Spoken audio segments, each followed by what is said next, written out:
और दोस्तों, क्या हाल चाल। वैसे हम आज पढ़ने जा रहे हैं केमिस्ट्री का एलिमेंट्री क्वांटम मैकेनिक्स।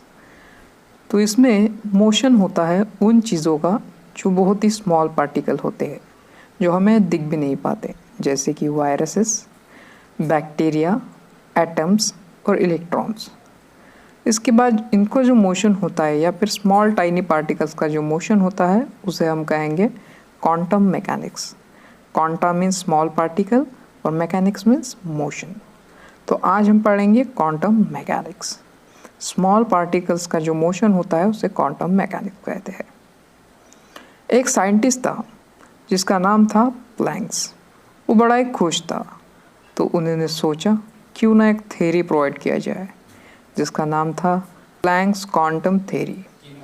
उसके बाद उस प्लैंक्स क्वांटम थ्योरी में उसने ये बात बताई कि एक बॉडी है, जो बॉडी सम एनर्जी एब्जॉर्ब करके सम एनर्जी इमिट करती है, या फिर a hot body emit some energy if it absorb some energy. ये उसका फर्स्ट अजम्पशन था। अगर डायग्रामेटिकली कहे तो उसने ये कहा कि एक बॉडी है, कोई भी बॉडी, जैसे कि आप सबसे पहले इनपुट लोगे फिर बाद में आउटपुट दोगे।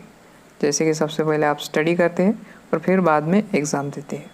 तो उसने एक डायग्रामेटिकली एक बॉडी ली जिसका नाम था परफेक्टली ब्लैक बॉडी।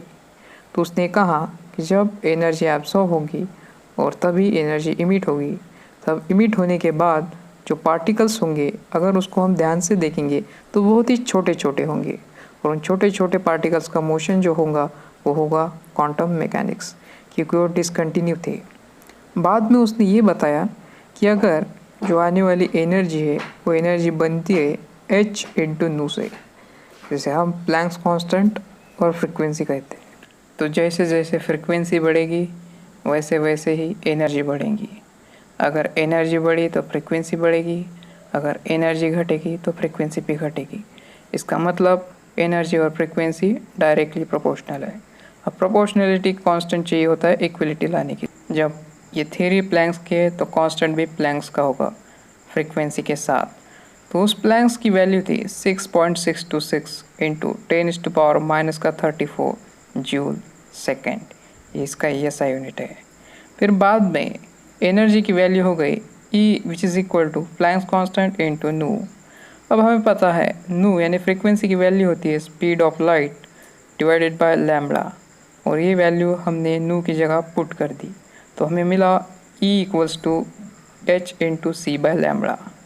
ये तो हो गई सिंगल वेव के लिए, लेकिन वेव दो भी हो सकते हैं, या फिर एक भी हो सकता है, या फिर तीन भी हो सकते हैं। मतलब वेव कितनी भी हो सकती है। इस वजह से यहाँ पर हमें थोड़ा सा चेंज करना पड़ेगा, और जो वैल्यू हो जाएंगी E which is equal to n into h into c by lambda. यहाँ पर n की वैल्यू 1 2 3 4 5 6 7 8 9 10 कुछ भी हो सकती है। अब बात करते हैं फोटो इलेक्ट्रिक इफेक्ट की। जो फोटो मीन्स होता है लाइट, और इलेक्ट्रिक मीन्स होता है इलेक्ट्रॉन या फिर चार्जेस, जो आपको पता है। अगर इंग्लिश में कहें the motion of electron from the surface of metal due to incident of light called as photo electric effect. Diagrammatically अगर समझे तो आने वाली अगर जो रेज होती है वो जैसे मेटल पर इंसिडेंट होगी, वैसे उस मेटल सरफेस से एक इलेक्ट्रॉन फ्लो होगा, और इलेक्ट्रॉन फ्लो होने से लाइट लगता है या फिर इलेक्ट्रिसिटी प्रोड्यूस होती है। इसे हम कहेंगे फोटो इलेक्ट्रिक इफेक्ट। सन से आने वाली लाइट मेटल जहाँ पर फ्री इलेक्ट्रॉन होते हैं उसको निकाल कर उनसे मोशन करवाती है। अब मोशन होने के बाद एक इलेक्ट्रिसिटी प्रोड्यूस होती है जिसे फोटो इलेक्ट्रिक इफेक्ट कहते हैं। लेकिन इलेक्ट्रॉन मूव होने से पहले वो मेटल कुछ एनर्जी एब्जॉर्ब कर लेगा, जैसे कि डायग्रामेटिकली सन से आने वाली रेज मतलब एनर्जी, और एनर्जी होती है h इंटू नू। सबसे पहले जो मेटल होगा कुछ ना कुछ एनर्जी एब्जॉर्ब कर लेगा, यहाँ पर फाई, और जो बचेगी वो होगी half m into v square. वो डोनेट कर देगी या फिर इमिट कर देगी। तो सब कुल मिलाकर होगा 5 + ½ mv² which is equal to E।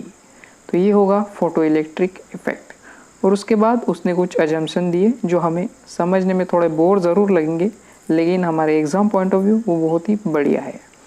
सन से आने वाली रेस मेटल पर हो जाएंगी कोलाइड और उससे निकलेंगे इलेक्ट्रॉन। जितनी ज़्यादा लाइट आएंगी उतने ज़्यादा इलेक्ट्रॉन निकलेंगे। अगर लाइट बढ़ी तो इलेक्ट्रॉन ज़्यादा निकलेंगे, और अगर लाइट में इंटेंसिटी या फिर वेवलेंथ की फ्रीक्वेंसी ज़्यादा हुई तो स्पीड ऑफ लाइट या फिर स्पीड ऑफ इलेक्ट्रॉन भी ज़्यादा हो जाएंगे, मतलब इलेक्ट्रिसिटी भी बढ़ेगी इन एम्पियर। तो ये था फोटो इलेक्ट्रिक इफेक्ट, जिसमें उन्होंने बताया फोटो इलेक्ट्रिक इफेक्ट। और अब है नेक्स्ट, जिसका नाम था क्वांटम, जिसने क्वांटम इफेक्ट दिया था, लेकिन ये पढ़ेंगे हम अगले वीडियो में।